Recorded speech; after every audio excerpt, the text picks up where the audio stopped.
Bismillahirrahmanirrahim. Assalamualaikum warahmatullahi wabarakatuh. Alhamdulillah wassalatu wassalamu ala Rasulillah. Rabbi shrah li sadri wa yassir li amri wahlul 'uqdatam min lisani yafqahu qawli. Rabbana zidna ilma. Teman-teman, lagi-lagi saya masih di Gaza. Alhamdulillah gagal lagi untuk evakuasi karena hari ini nama saya belum muncul di list. Dan kita tetap menerima semuanya dengan lapang dada. Pasti ini yang terbaik dari Allah Subhanahu wa Ta'ala. Jadi teman-teman, hari ini banyak yang kirim pesan ke saya, banyak yang mention saya juga untuk ikut berespon konten terbaru Om Deddy Corbuzier yang mengundang Ustadz Rozi, Buya Rozi dalam podcastnya. Dan sebetulnya sudah banyak dibahas oleh banyak influencer, oleh banyak ustadz juga. Ustadz Felix Shaw juga udah bahas, Bang Onim juga udah bukan bahas ya, Bang Onim tuh sudah menyentil ya lewat Instagramnya. Dan saya sebetulnya kalau bukan karena permintaan teman-teman dan juga ada beberapa dari sisi hati saya yang merasa memang ini harus saya respon ya, karena memang banyak yang berharap saya merespon. Jadi inilah konten malam hari ini. Jadi gini teman-teman, pertama terlepaslah bagaimana pandangan masing-masing kita tetap harus apresiasi. Pertama apresiasi Om Deddy yang sudah mengangkat tema ini, dan saya yakin itu bukan pansos ya, artinya bukan memanfaatkan momen karena Palestina lagi berdarah-darah, lagi naik ratingnya lantas dijadikan tema, enggak lah. Karena memang itu juga banyak permintaan pasti dari orang sekitar. Ya, jadi kita apresiasi dulu nih, baik itu Om Deddy Corbuzier maupun Buya Rozi. Dan kita memandang mereka pertama sebagai seorang yang Muslim. Deddy Corbuzier Muslim, kemudian Buya Rozi juga Muslim.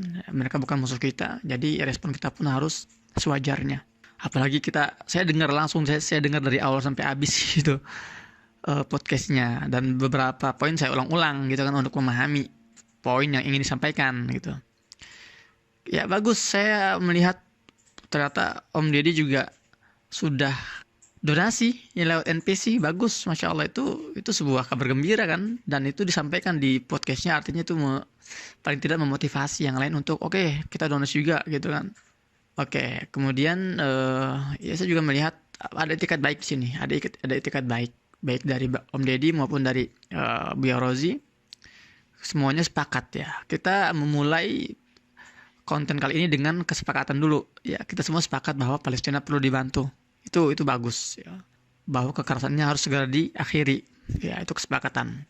Adapun namanya juga sebuah perbincangan kan, nggak mungkin semuanya itu bisa diterima gitu kan. Nggak mungkin semuanya itu perfect ya, sempurna, enggak lah. Nah, ada poin-poin yang harus saya kritisi setelah saya tegaskan poin-poin kesepakatan dari saya dan mereka. Bagus ya. Maka sekarang kita akan bahas tentang poin-poin yang menurut saya harus ditinjau ulang ya, baik oleh Om Deddy maupun oleh Buya Rozi. Baik. Saya salut. Saya sangat appreciate ketika Buya Rozi ditanya oleh Om Deddy tentang apakah Hamas ini teroris gitu ya. Saya nggak tahu di menit berapa, tapi coba teman-teman di kolom komentar deh diingatkan saya itu di menit berapa. Yang pasti ada momen di mana Om Deddy nanya kepada Buya Rozi, Hamas itu teroris atau bukan? Ya, terus apa jawabannya? Jawaban Buya ini, dia mengatakan itu bukan kapasitas saya.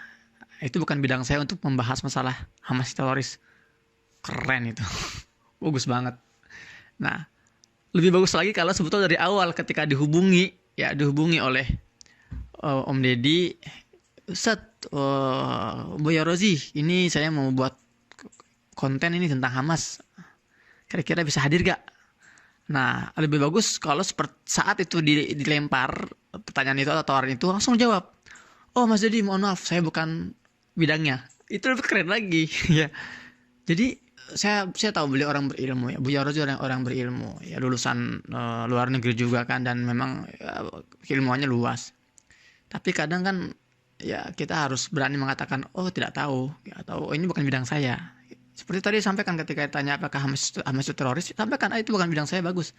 Tapi harusnya itu menurut saya ya alangkah bijaknya kalau dari awal itu yang disampaikan ketika diberikan tawaran untuk membahas masalah Hamas, sampaikan dari awal oh itu bukan bidang saya.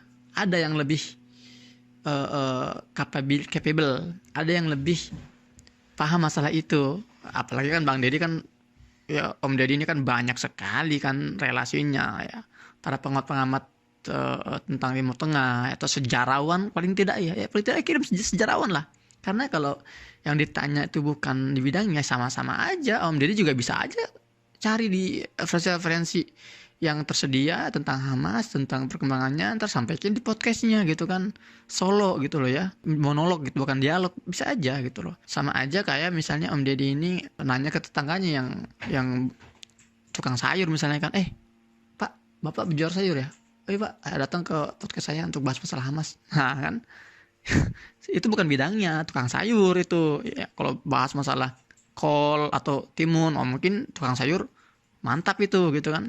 Nah, jadi ketika pembahasan ini dibahas oleh orang yang bukan bidangnya, akan banyak blunder. Ya, terutama ya Buya Rozi ya, mohon maaf ini ya.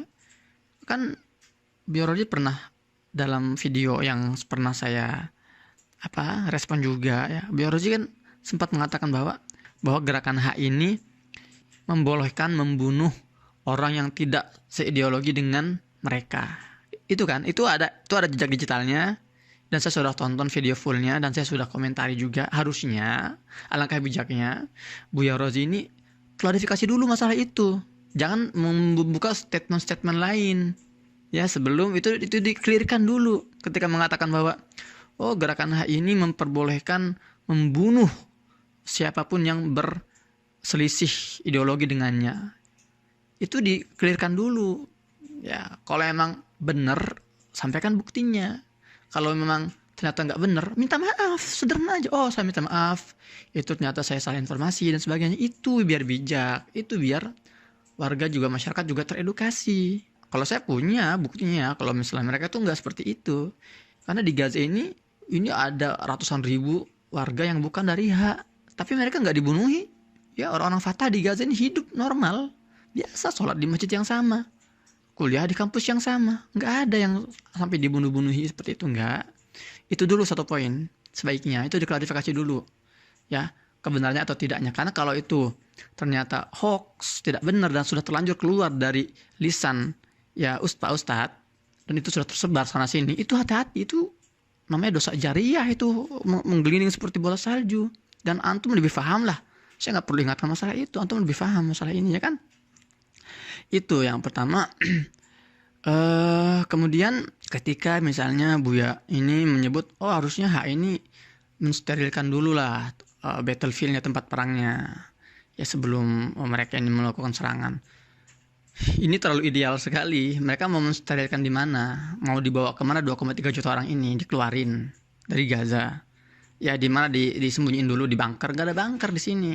Mau dikeluarin semua berarti itu malah menjawab impian dan cita-cita musuh ya, orang Z itu, Zionis. Karena penjajah ini sangat mengimpi-impikan hal itu, agar warga Gaza ini keluar semua dari Gaza, agar mereka bisa kembali mencaplok. Ya kalau itu pemikirannya sterilkan dulu, gimana itu nggak logis juga gitu. Ya kan, jadi ada pertanyaan, ini sebetulnya sebuah analisa atau sebuah asbak gitu ya. Asal bunyi, asal bunyi gitu kan. Asbak asal tebak. Kemudian juga hal yang mau saya kritisi adalah halusinasi yang melompat-lompat ke depan, ke jauh sana, ke belakang. Ya kita sekarang fokus dulu deh memerdekakan Palestina. Itu adalah amanat konstitusi kita. Ya, dalam pembukaan UUD 45 itu nggak perlu saya ingetin lagi lah bahwa Indonesia ini memang negara yang berdiri ya menantang kolonialisme. Kita fokus di situ dulu, fokus bagaimana memerdekakan negara yang terjajah dan menghapuskan penjajahan dan kolonialisme. Itu dulu fokusnya. Adapun ntar setelahnya bakal ada konflik internal antara dua gerakan internal Palestina, itu mah gak usah dibahas sekarang. Kok malah fokus hal-hal yang ya jauh di belakang sana. sementara kita malah buyar fokus perjuangan kita membebaskan Palestina. Ini juga jadi catatan penting sekali.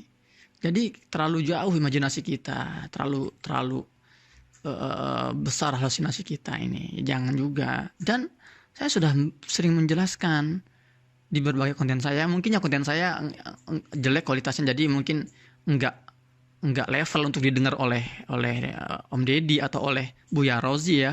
Siapa sih saya sampai kata-kata saya harus dengar gitu kan. Tapi saya sudah berkali-kali bahas masalah persatuan antara kedua gerakan di Gaza ini, H dan F ini, itu sudah banyak kemajuan, sudah.